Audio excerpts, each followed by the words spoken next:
பிரசாத் வீட்ல சூரிய கதிர்கள் காலங்காத்தாலேயே வீடு முழுக்க பரவி இருந்தது. பிரசாத் வாசல்ல உட்காந்துக்கிட்டு நியூஸ் பேப்பர் படிச்சிட்டு இருந்தாரு. சாரதா காஃபி எடுத்துக்கிட்டு அவர்கிட்ட வந்தாங்க. வீட்ல இருந்த 3 மருமகள்களும் காலையிலேயே எழுந்திருச்சு தலைக்கு குளிச்சு தலைய ஆற போட்டுட்டு இருந்தத பார்த்தாங்க. 3 மருமகள்களோட கூந்தலும் இடுப்புக்கு கீழே அடர்த்தியாவும் கருகருன்னு இருந்துச்சு. என்னங்க, கொஞ்சம் அங்க பாருங்களேன். நம்ம 3 மருமகள்களையும் பார்க்கும்போது எனக்கு ஒரே பெருமையா இருக்கு. ஊருக்குள்ள யாருக்கும் இல்லாத நீளமான கூந்தல் என் மருமகளுங்களுக்கு இருக்கு. ஆமா சாரதா, 3 பேரும் லக்ஷ்மி தேவிகள் மாதிரி இருக்காங்க. ஆனா வெறும் கூந்தல் நீளமா இருந்தா மட்டும் போதுமா? குடும்பத்தை நல்லபடியா நடத்துற புத்திசாலித்தனம் வேணும் இல்லையா? என் மருமகளுங்க வெறும் அழகிகள் மட்டும் இல்ல, ரொம்ப ஜூட்டிக்கானவளுங்க. ஆனாலும் நீங்க சொல்றது உண்மைதான். வெறும் முடிய பார்த்து சந்தோஷப்படுறது இல்ல. இந்த 3 பேர்ல உண்மையான புத்திசாலித்தனம் யாருக்கு இருக்கு?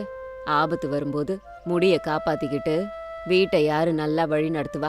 இத தெரிஞ்சுக்கணுமே. என்ன சாரதா, மறுபடியும் புதுசா ஏதோ யோசிக்கிற போல இருக்கு. அவங்கள கஷ்டப்படுத்தாத. இதுல என்னங்க கஷ்டம் இருக்கு? ஒரு சின்ன பரீட்சை தானே. நம்ம பசங்களை கூட அப்படியே கூப்பிடுங்க. எல்லார் முன்னாடி இந்த விஷயத்த சொல்றேன்.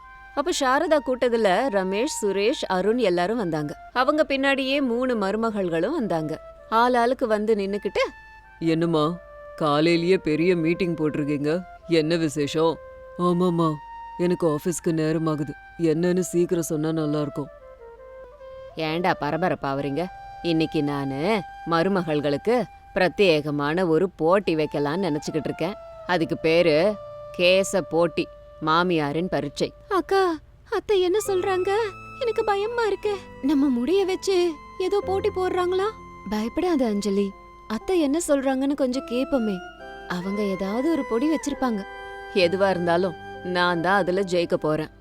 என் முடி எவ்ளோ ஷைனிங்கா மின்னுது பாருங்க. தினமும் 2 மணி நேரம் என் முடிக்காகவே செலவு பண்றேன். பார்க்கலாம் அவனியே, இந்த போட்டியே வெறும் கூந்தல் அழகுக்கு மட்டும் இல்ல. உங்க கூந்தல அள்ளி முடிய கூடாது, அது பின்னினபடியே தான் இருக்கணும். அந்த முடியில ஒரு சிக்கல் இருக்க கூடாது, தூசி தும்படி இருக்க கூடாது.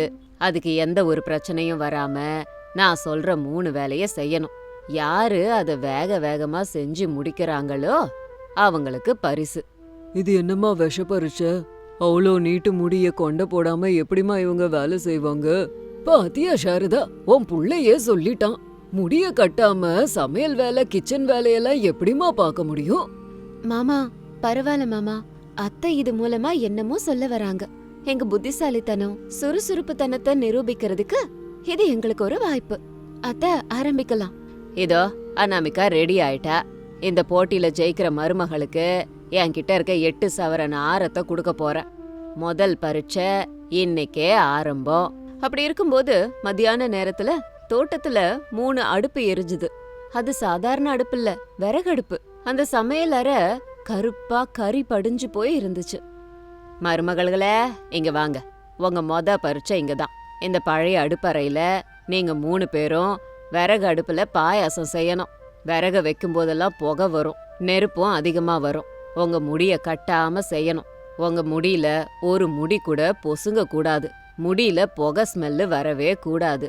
பாயாசமும் அற்புதமா இருக்கணும். ஐயோ, விறகு அடுப்புலையா? என் முடி ஏற்கனவே ரொம்ப சாஃப்ட். அந்த புகை பட்டுச்சுன்னா என் முடியில இருக்க கண்டிஷனர் ஸ்மெல் எல்லாம் போயிடுமேக்கா. ஆமாக்கா, இந்த எண்ணெய் கசடெல்லாம் தலையில பட்டுச்சுன்னா மறுபடியும் போய் தலை குளிக்கணும். நல்லா யோசிச்சு பாருங்க.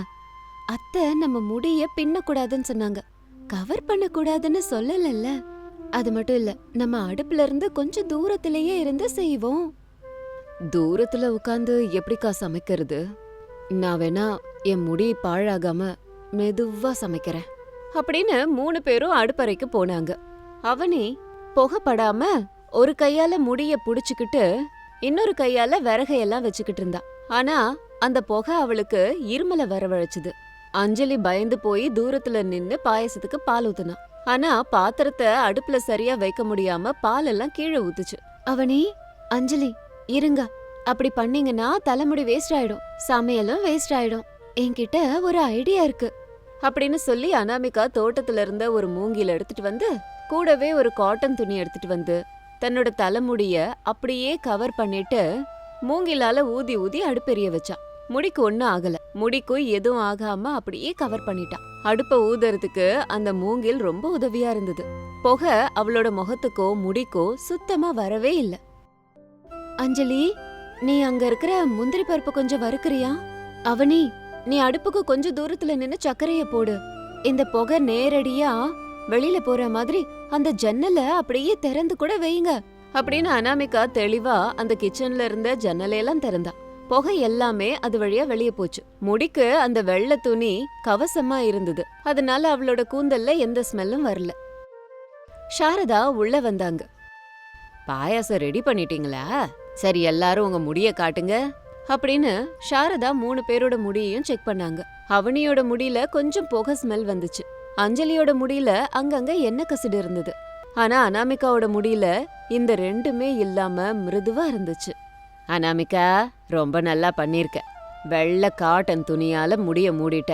அது உன்னையும் உன் முடியையும் புகையிலிருந்து காப்பாத்திருக்கு. மூங்கிலால ஊதாங்குழல செஞ்சு உன் புத்திசாலித்தனத்தை காட்டிட்ட. இந்த பரீட்சையில அனாமிகாவுக்கு தான் முழு மார்க்கும். ரொம்ப நன்றி அத்தை. இது எல்லாம் என் தங்கச்சிங்க மனசு வச்சதாலதான் நடந்தது. அப்படி இருக்கும்போது மறுநாள் காலையிலேயே தோட்டத்துல இருந்த பூச்செடிகள்ல கலர் கலரா ரோஜா பூ, மல்லிப்பூ, சாமந்தி பூத்திருந்தது. அப்போ அந்த தோட்டத்துல சில முட்புதர்கள் செடிகள்லாம் இருந்தது. சாரதா 3 மருமகள்களையும் தோட்டத்துக்கு கூப்பிட்டாங்க. மகன்கள் 3 பேர் கூட பக்கத்திலேயே நின்னுட்டு இருந்தாங்க. மருமகள்களே, இன்னைக்கு 2வது பரீட்சை. பூஜை பண்ணறதுக்காக பூ வேணும். இந்த முள் புதரெல்லாம் தாண்டி போய் நடுவுல இருக்கிற ஃப்ரெஷ்ஷான பூக்களை உங்க முடி கீழே படாம முள் புதர்ல மாட்டாம போய் ரோஜா பூ, மல்லிகை பூவெல்லாம் பறிச்சுக்கிட்டு வரணும். யார் அதிக பூவை பறிக்கிறீங்களோ ஜெயிச்சிட்டீங்க. அம்மா, முள் புதர்ல முடி சிக்கிக்குச்சுன்னா கஷ்டம் இல்லையாம்மா? வலிக்குமே. அடடே, ஆமா சாரதா, ஒரு வகையில இது கொஞ்சம் கடினமான போட்டியா இருக்கு. 8 சவரன்னா சும்மாவா? வாய முடுங்க. என் மருமகளுங்க புத்திசாலிங்க. ஆமாவா இல்லையாமா? ஆமா அத்தை, நாங்க முயற்சி பண்றோம். அக்கா, முள்ளு குத்திருமோன்னு பயமா இருக்கு. என் முடி ரொம்ப நீட்டா இருக்கறதால குனியும் போது தரையில பெறலுமே. என் முடி மட்டும் முள்ள மாட்டுச்சுன்னா பிச்சுக்கோ. நான் வேணும்னா ஒவ்வொரு பூவா பறிச்சு போடுறேன் அப்படின்னு சொல்லி அவனி தோட்டத்துக்குள்ள போய் பூக்களை பறிக்க ஆரம்பிச்சா. ரொம்ப மெதுவா, முடிக்கு எதுவும் ஆகாம பண்ணா. ஆனா பூக்கள் புதருக்கு ரொம்ப நடுவுல இருந்துச்சு. பறிக்கும்போது முடி செடியில மாட்டுச்சு. அஞ்சலி பூ பறிக்கும்போது ஒரு சின்ன முள்ளு அவளோட முடியில மாட்டிக்குச்சு. அவ டென்ஷன் ஆகி ஐயோன்னு சொன்னா. அஞ்சலி, ஜாக்கிரத, முடிய இழுக்காத. முள்ள மட்டும் தனியா எடு. அஞ்சலி, கவலைப்படாத, நான் வந்துட்டு இருக்கேன் அப்படின்னு அனாமிகா அவ கொண்டு வந்த கூடைய அவளோட தலையில கவுத்துக்கிட்டு தன்னோட கூந்தல அந்த கூடைக்குள்ளார அடக்கி பாதுகாப்பா வச்சுக்கிட்டா. அந்த கூடைய கவுத்துக்கிட்டு முள் புதருக்குள்ள போகும்போது அவளுக்கு ஒன்னும் ஆகாது. அது மட்டும் கிடையாது, அதுக்கு துணையா நீளமான ஒரு குச்சியையும் எடுத்துக்கிட்டு அதோட முனையில ஒரு கத்திய கட்டி வச்சிருந்தா. அனாமிகா, அந்த கட்டையால என்ன பண்ண போற?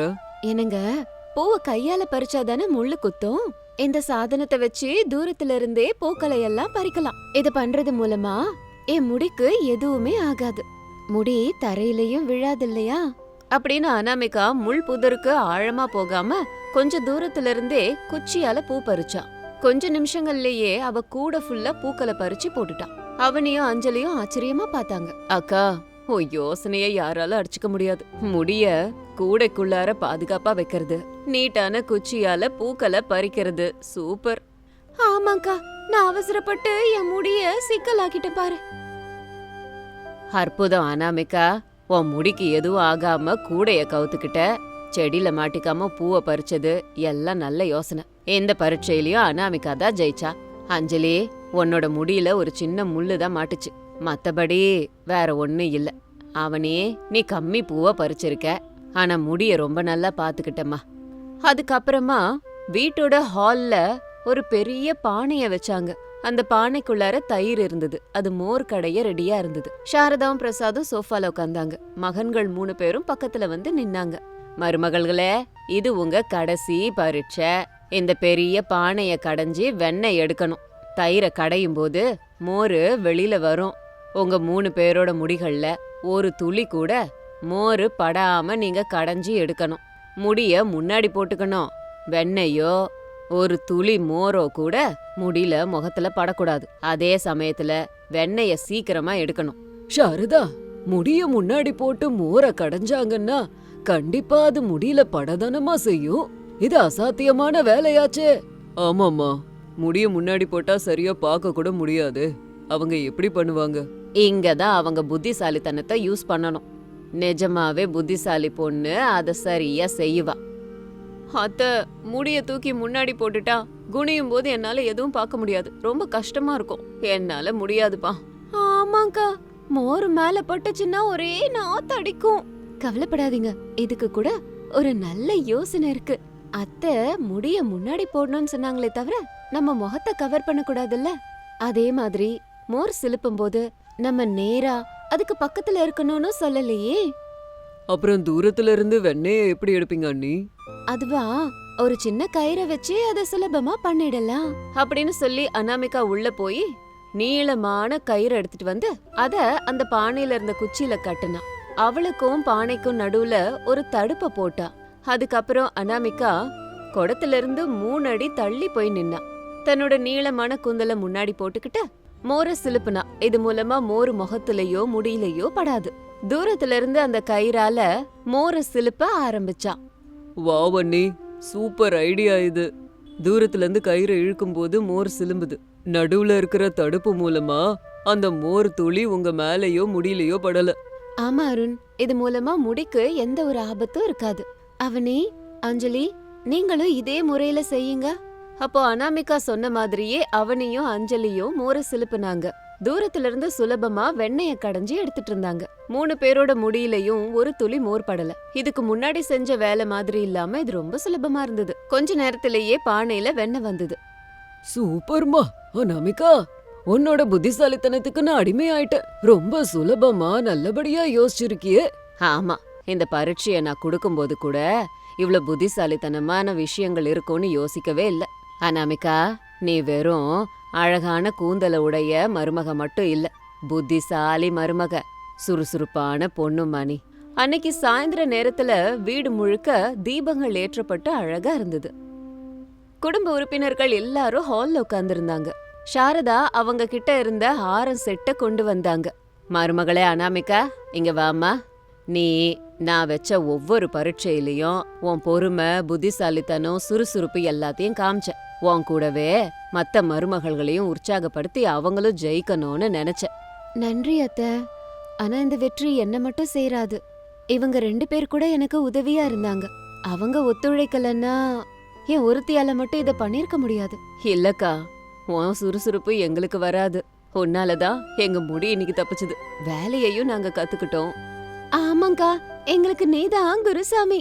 அத்தை நமக்கு வச்ச பரீட்சையில நம்ம 3 பேரும் ஜெயிக்க நீதான் காரணம். உங்க ஒத்துமைய பாக்கும்போது மனசே நிறைவா இருக்கு. ரமேஷா, உன் மனைவி அனாமிகா நம்ம வீட்டுக்கு உண்மையான மகாலட்சுமி. சபாஷ் அனாமிகா. ஆமாம்மா, அவளோட சமயோஜித புத்தி எப்பவும் டாப்பு தான். ஒரு விஷயத்த கவனிச்சியா? என்னதான் நீ போட்டி வச்சாலும் இவங்களுக்கு மத்தியில போட்டி இருந்ததே தவிர பொறாமை இல்லவே இல்ல. 3 பேரும் ஒத்துமையா சந்தோஷமா இருந்தாங்க. ஆமாங்க, என் 3 மருமகள்களும் தங்கமானவங்க. முடி மட்டும் அவங்களுக்கு ஒன்னா இல்ல, குணமும் பொறுமை எல்லாம் ஒரே மாதிரி இருக்கு. என் மருமகள்களுக்கு நானே திருஷ்டி வைக்கிறேன். எல்லாரும் சந்தோஷமா சிரிச்சுக்கிட்டு இருந்தாங்க. அனாமிகா மாமியாரோட ஆசீர்வாதத்தை வாங்கிட்டு 3 மருமகள்களும் ஒருத்தருக்கு ஒருத்தர் மரியாதை கொடுத்துக்கிட்டாங்க. அன்னைக்கு அந்த வீடே ஆனந்தமா இருந்துச்சு. இது இன்னைக்கு ஸ்டோரி. இதே மாதிரி இன்னொரு ஸ்டோரியோட உங்களை மறுபடியும் மீட் பண்றேன். அது வரைக்கும் பாய் பாய். பிரசாதோட குடும்பம் ஒரு காலத்துல நல்லா வாழ்ந்து இருந்தது. ஆனா நாட்கள் போக போக ரமேஷ் பண்ண சின்ன சின்ன வியாபாரங்கள் நஷ்டமானதுனால இப்ப அந்த குடும்பம் வறுமையோட பிடியில நல்லா சிக்கிக்கிச்சு. ரமேஷா, இந்த மாச கடைசி வந்துருச்சு. பக்கத்து கடைக்காரர்கிட்ட இருந்து வாங்கின பொருளுக்கு பணத்தை கொடுக்கணும், வீட்டு வாடகை கட்டணும். உனக்கோ எந்த வேலையும் கிடைக்க மாட்டேங்குது. இப்படியே போச்சுன்னா எப்படிரா அந்த குடும்பத்தை காப்பாத்துறது? எனக்கு எந்த வழியும் கிடைக்க மாட்டேங்குதுரா. ஆமாங்க, நாளுக்கு நாள் நம்ம நிலைமை ரொம்ப மோசமா போய்கிட்டு இருக்கு. கடவுள் எதுக்கு நமக்கே இந்த கஷ்டங்களை குடுக்கறாருன்னு தெரியல. என்னென்ன செய்ய சொல்றீங்க?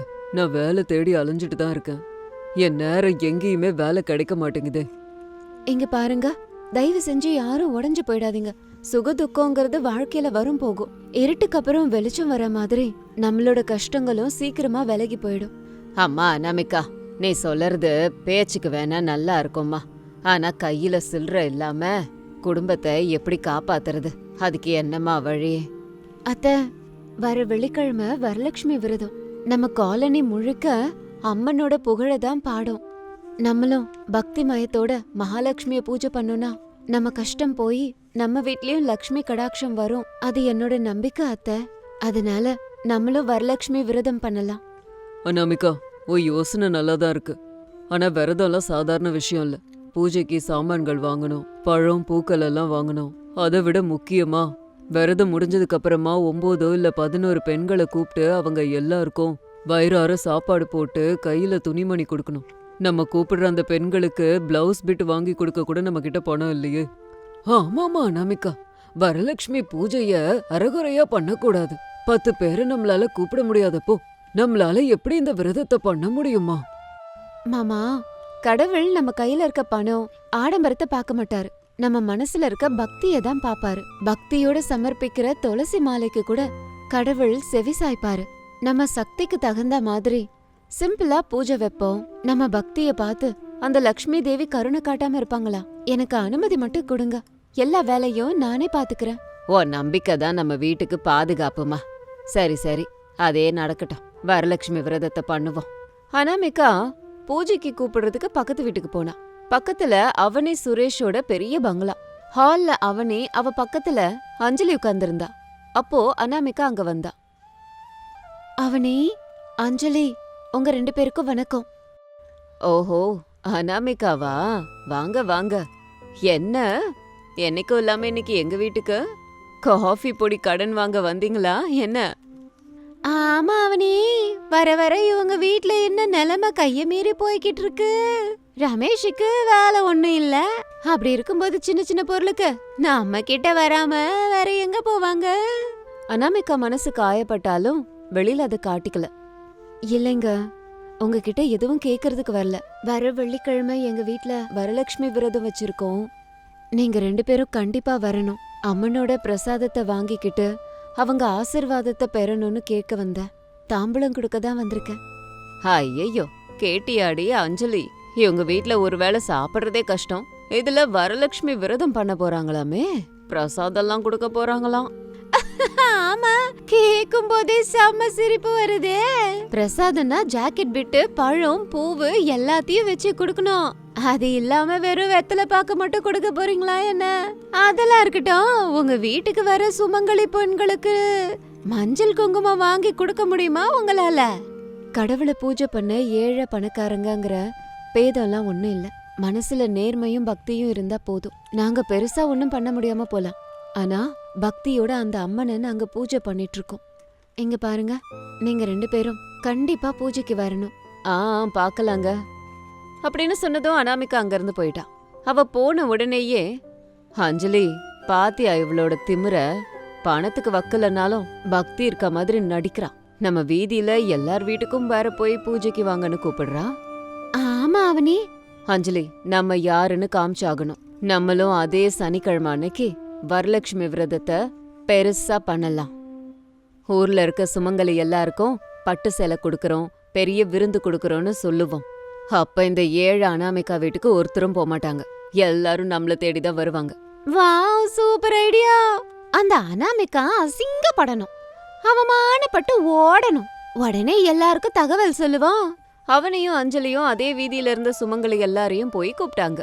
பட்டு புடவைய தரப்போறோம் அப்படின்னும் பெரிய ஹோட்டல்ல இருந்து விருந்து ஏற்பாடு பண்ணிருக்கோம் நாங்க. அதே சமயத்துல அனாமிகாவும் ஒவ்வொரு வீடா போய் அம்மனோட பூஜைக்கு சாதாரண வழியில இன்வைட் பண்ணா. இந்த விஷயம் அந்த வீதியில உள்ள பெண்களுக்கு நடுவுல பேசு பொருளாச்சு. ஏண்டி விசாலாச்சி, இந்த வாரம் நம்ம வீதியில 2 பேரு பூஜை வச்சிருக்காங்க. யார் வீட்டுக்கு போறதுன்னு ஒன்னும் புரியலையடிமா. ஆமா காமாட்சி, அவனி அஞ்சலி கூட பூஜை வச்சிருக்காங்களாம். பெரிய இடத்துல இருந்து விருந்தா, பட்டு போடவையா. எனக்கு கூட எங்க போறதுன்னு ஒன்னும் புரியல பாத்துக்க. இதுல யோசிக்கிறதுக்கு என்ன இருக்கு விசாலாட்சி? அவனியோட வீட்டுக்கு விருந்துக்கு போனோம்னா நல்ல பட்டு புடவை கிடைக்கும் இல்லையா? 25 வகையான இனிப்பு பண்டத்தோட விருந்து வேற இருக்கு. அந்த பொண்ணு அனாமிகா வீட்ல வேற என்ன இருக்கும்? அங்க போய் சரியா உட்கார்றதுக்கு இடம் கூட இருக்காது. அப்படி சொல்லக்கூடாதுமா. அனாமிகா ரொம்ப நல்ல பொண்ணு. நம்மள பூஜைக்கு வான்னு மனசார கூப்பிட்டுருக்கா. பூஜைக்கு மனசுதான் முக்கியம். பட்டு புடவையும் விருந்தும் முக்கியம் இல்ல. பக்தி இருந்தா போதுமா? நம்மள சந்தோஷப்படுத்துற மாதிரி பொருள் இல்ல பூஜைக்கு ஏன் போனோம்? நான் அவனி அஞ்சலியோட பூஜைக்கு தான் போறேன். சனிக்கிழமை காலங்காத்தாலேயே சாரதாவும் அனாமிகாவும் காலங்காத்தால 4 மணிக்கே எழுந்திருச்சு வீட்டையெல்லாம் சுத்தம் பண்ணாங்க. அனாமிகா ரொம்ப கஷ்டப்பட்டு தோரணம் மாவில இதையெல்லாம் கட்டி அலங்காரம் பண்ணான். பூஜை அறையில இருக்க கடவுளோட போட்டோவை அழகா அலங்காரம் பண்ணாங்க. அப்போ ஒரு ஐயர் வீட்டுக்கு வந்தாரு. ஏமா குழந்தை, பூஜை அறைய நல்லா அலங்காரம் பண்ணி வச்சிருக்கிய குழந்தை. உன்னோட கோலம் இந்த அலங்காரத்தை எல்லாம் பாக்கறச்ச ஷாத் அந்த லக்ஷ்மி தேவி உங்க ஆத்துலயே வந்து குடியிருக்கான்னு தோன்றது போ. ரொம்ப நன்றிங்க ஐயரே. எல்லாம் அந்த அம்மனோட அருள் தான். அத்தை, பூஜை முகூர்த்தம் நெருங்கிக்கிட்டே இருக்கு. வீட்டுக்கு இன்னும் யாரையுமே காணுமே. நேரம் அப்படியே போய்கிட்டு இருந்துச்சு. அனாமிகா வீட்டுக்கு காமாட்சியும் இன்னும் 2 வயதானவங்க மட்டும்தான் வந்திருந்தாங்க. அவனி அஞ்சலியோட பெரிய ஹால்ல மிகப்பெரிய அலங்காரம்லாம் பண்ணி கலக்கிருந்தாங்க. அந்த வீதியில இருந்த சுமங்கலிகள் எல்லாரும் பட்டு புடவை ஆசையில எல்லாரும் அவளோட வீட்டுக்கு தான் வந்திருந்தாங்க. அவனி அஞ்சலியோட வீட்ல நிறைய சுமங்கலிகள் வந்தாங்க. ஆனா அங்க பக்தியே இல்ல. வெறும் ரிட்டன் கிஃப்ட்ஸும் பேராசையும் மட்டும்தான் அங்க இருந்துச்சு. வந்த சுமங்கலிகளை அவனியும் அஞ்சலியும் வாங்கன்னு கூட கூப்பிடல. அவங்களோட பட்டுப்புடவை நகைய பத்தி மட்டும்தான் ஹைலைட் பண்ணி பேசிட்டு இருந்தாங்க. ஏமா ரத்னம், எவ்ளோ நேரமா உட்காந்துக்கிட்டு இருக்க? அவனியோ இல்ல அஞ்சலியோ உன்னை கூப்பிட்டு ஏமா வந்து உட்காருனாவது சொன்னாங்களாமா? எங்க காமாட்சி, அவங்க 2 பேரும் நகைகளை பத்தியும் புடவைய பத்தியும் பேசிக்கிட்டே தான் இருக்காங்க. அவங்க நம்மள ஒரு மனுஷியா கூட பார்க்கவே மாட்டேங்கிறாங்க. ஐயரு மந்திரத்தை சொல்லிக்கிட்டு இருக்கும்போது இவங்க என்னடானா செல்போன் எடுத்து வீடியோ எடுத்துக்கிட்டு இருக்காங்க. என்ன பணக்காரங்களா இருந்தா என்ன, மரியாதை இல்லாத இடத்துல காலை வைக்கிறது எவ்வளவு பெரிய அவமானம். ஆமா விசாலாட்சி, பட்டு புடவைக்கு ஆசைப்பட்டு இங்க வந்து நான் பெரிய தப்பு பண்ணிட்டேன். அந்த அனாமிகா நம்மள எவ்வளவு மரியாதையோட வந்து கூப்பிட்டா, அன்போட கூப்பிட்டு இருந்தா அவங்க வீட்டுல பூஜையோ பிரசாந்தமா நிம்மதியா நடக்குது. வா நம்ம அனாமிகா வீட்டுக்கே போவோம். அட ஆமா, எனக்கு கூட இங்க இருக்கணும்னு தோணல. இந்த ஆடம்பரம் ஒண்ணும் வேண்டாமா. வாங்க எல்லாரும் அனாமிகா வீட்டுக்கே போவோம். அங்க இருந்த சுமங்கலிகள் எல்லாரும் ஒருத்தர் பாத்துக்கிட்டு அவனி அஞ்சலி தங்களுக்கு மரியாதை கொடுத்தத பார்த்து எரிச்சல் அடைஞ்சு அந்த இடத்த விட்டு அனாமிகாவோட வீட்டு பூஜைக்கு போய்கிட்டு இருந்தாங்க. பிரசாதோட சின்ன வீட்ல மங்களகரமா பக்தி மயத்தோட அமைதியான வழியில ஐயர் மந்திரத்தை சொல்ல பூஜை நடந்துகிட்டு இருந்தது. அனாமிகாவும் சாரதாவும் அதை அமைதியா கேட்டுட்டு இருந்தாங்க. திடீர்னு அந்த வீதியில இருந்த சுமங்கலிகள் எல்லாரும் அனாமிகாவோட பூஜையில வந்து கலந்துகிட்டாங்க. அனாமிகா அந்த சுமங்கலிகளை பார்த்த உடனேயே ரொம்ப சந்தோஷத்தோட பூஜையில உட்கார்ந்திருந்தா. வந்தவங்கள பார்த்து எழுந்து நின்னு எல்லாரையும் வரவேற்றான். வாங்கம்மா, வாங்க விசாலாட்சி, வாங்க வாங்க ரத்ன மேடம், நீங்க வந்தது எங்களுக்கு ரொம்ப சந்தோஷங்க. வாங்க வந்து உட்காருங்க. ஆமாம்மா, உங்களுக்காக தான் ரொம்ப நேரம் காத்துக்கிட்டு இருந்தோம். வாமா வந்து உட்காருங்க. அனாமிகா, எங்களை மன்னிச்சிருமா. பணக்காரங்களோட ஆடம்பரத்துக்கு ஆசைப்பட்டு அங்க போனோம். அங்க கேவலம் எங்களுக்கு ஒரு சின்ன மரியாதை கூட இல்லன்னா பாத்துக்க. அதுதான் எங்களை இங்க அனுப்பி வச்சது. ஐயர் வரலட்சுமி பூஜையோட மகத்துவத்தையும் சாருமதி தேவியோட கதை விவரங்களை சொல்லிக்கிட்டு இருந்தாரு. ஒரு காலத்துல குண்டவி நகரத்துல சாருமதிங்கிற ஒரு இளம் பொண்ணு இருந்தா. அவ மாமனார் மாமியார ஆத்துக்காரன தெய்வமா பார்த்தா. ரொம்ப பக்தி மயத்தோட அவ குடும்பத்தை நன்னா பாத்துண்டா. அவளோட நல்ல குணத்துக்கு சந்தோஷப்பட்ட அந்த லக்ஷ்மி தேவி சாத் அவளோட கனவுல வந்து ஆவணி பௌர்ணமிக்கு முன்னாடி வர வெள்ளிக்கிழமை அன்னைக்கு பூஜை பண்ணா நோக்கும் உன் குடும்பத்துல உள்ளவாளுக்கும் அஷ்ட சௌகரியங்களும் கிடைக்கும்னு சொன்னா. எவ்வளவு புண்ணியம் பார்த்தாளா சாருமதி. அந்த விரதத்தை நல்லபடியா முடிச்சு மத்த பெண்களுக்கு நன்னா மரியாதை கொடுத்து அம்பாளோட அருளால எல்லா சௌகரியங்களையும் பெற்றா. விரத கதை அதோட முடிஞ்சது. அனாமிகா பூஜையை முடிச்சிட்டு அம்மனுக்காக படைக்கப்பட்ட நைவேத்தியம் பொங்கல் 2யும் தொன்னையில எல்லாருக்கும் வச்சு கொடுத்தா. மஞ்சள் குங்குமம் வெத்தலைப்பாக்கு தேங்காய் இது எல்லாத்தையும் வச்சு வந்த ஒவ்வொரு சுமங்கலிகளுக்கும் கொடுத்து அனுப்பினா. அடடே அனாமிகா, பிரசாதம் அமிர்தம் மாதிரி இருந்ததுமா. ஆமா அனாமிகா, நீ கொடுக்கற இந்த பிரசாதத்துல மனசெல்லாம் ரொம்ப சந்தோஷப்படுதும்மா. அந்த லக்ஷ்மி தேவி உன்னையும் உன் குடும்பத்தையும் நல்லபடியா பாத்துக்கணும். அவனி அஞ்சலியோட பெரிய பங்களால 2 பேர் மட்டும் யாரும் இல்லாம இருந்தாங்க. வந்தவங்களுக்கு பிரசாதம் கொடுக்கறதுக்காக தாம்பூலங்களை எல்லாம் ரெடி பண்ணினாங்க. ஆனா அந்த தாம்பூலங்களை வாங்கறதுக்கு அங்க ஒரு சுமங்கலி கூட இல்ல. அவனியும் அஞ்சலியும் காலி ஹால்ல நின்னுக்கிட்டு அவமானப்பட்டுக்கிட்டு இருந்தாங்க. அது அவங்களுக்கு ஒரு குற்ற உணர்ச்சியா இருந்தது. சுரேஷும் அருணும் அத கோபமா பார்த்தாங்க. பாத்தீங்களா அவனி, அஞ்சலி, உங்க பணக்கார திமிரால இப்போ நம்ம மானம் போயிருக்கு. ஆயிரக்கணக்கில் செலவு பண்ணி பூஜை பண்ணி என்ன லாபம்? ஒரு தாம்பூலம் வாங்க கூட இங்க ஒரு பெண் இல்ல. ஆமா, பூஜைன்னா பக்தியை மறந்துட்டு ஒருத்தவங்கள பழி வாங்கணுங்கிற எண்ணம் மட்டும்தான் இருந்திருக்கு. உங்க பிளான் உங்களுக்கே ரிவர்ஸ் ஆயிடுச்சு. ஊர்ல இருக்க யாரும் உங்களை மதிக்கல.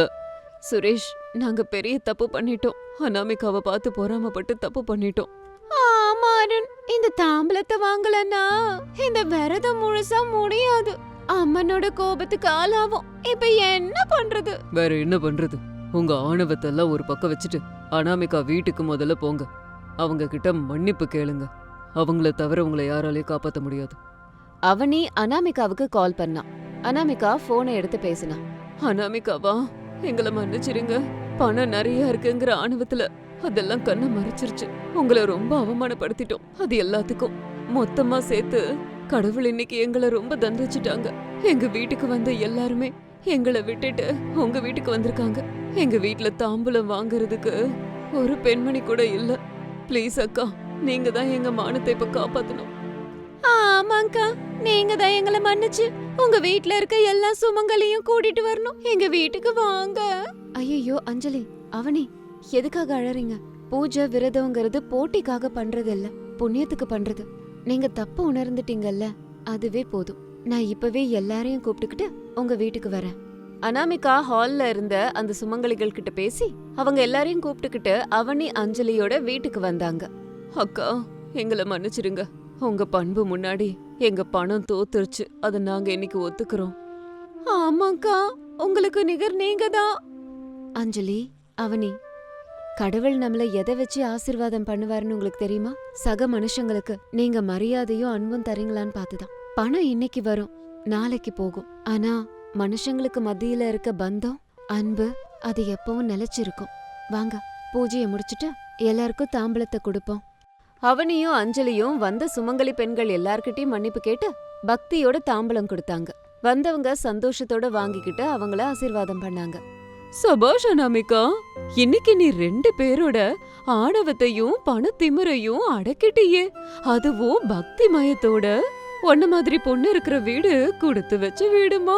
கொஞ்சம் மாசம் போனதுக்கு அப்புறம் அனாமிகா பக்தி மயத்தோட பண்ண வரலட்சுமி பூஜை அவளுக்கு பலன் கொடுத்தது. ரமேஷுக்கு ஒரு பெரிய கான்ட்ராக்ட் கிடைச்சது. பிரச்சனைகள் ஒவ்வொன்னா முடிஞ்சு சந்தோஷம் வர ஆரம்பிச்சது. பிரசாத் குடும்பம் மறுபடியும் சகல ஐஸ்வர்யங்களையும் பெற்றது. பக்கத்துல இருந்த அவனி அஞ்சலி கூட அவங்களோட அகங்காரத்தை முற்றிலுமா விட்டாங்க. அனாமிகாவை தங்களோட சொந்த அக்கா மாதிரி பாவிச்சு அவளுக்கு முழு மரியாதை கொடுத்து எல்லாத்துக்கும் அறிவுரை கேட்டு சந்தோஷமா வாழ்ந்தாங்க. அனாமிகா, அன்னைக்கு நீ நம்பிக்கையோட பண்ண வரலட்சுமி விரதம் இன்னைக்கு நம்ம குடும்பத்தை இந்த லெவலுக்கு கொண்டு வந்திருக்கு. ஆமாமா அனாமிகா, பணம் இருந்தா மட்டும் ஐஸ்வர்யம் கிடைச்சிராது. அனாமிகா மாதிரி பண்புள்ள குணம் இருக்கணுமா? அப்பதான் அந்த வீட்ல லக்ஷ்மி கடாட்சம் இருக்கும். நம்ம ஏழை மருமக தான் நம்ம வீட்டை காப்பாத்துன அஷ்டலக்ஷ்மிங்கிறத மறக்க கூடாது. மனிதாபிமானம் தான் மகாலட்சுமி. எல்லாரையும் சமமா பாவிச்சு இரக்கத்தோட இருக்கணும். அனாமிகா டிவி நேயர்கள் எல்லாருக்கும் எங்களோட வரலட்சுமி விரத வாழ்த்துக்களை தெரிவிச்சுக்கிறோம்.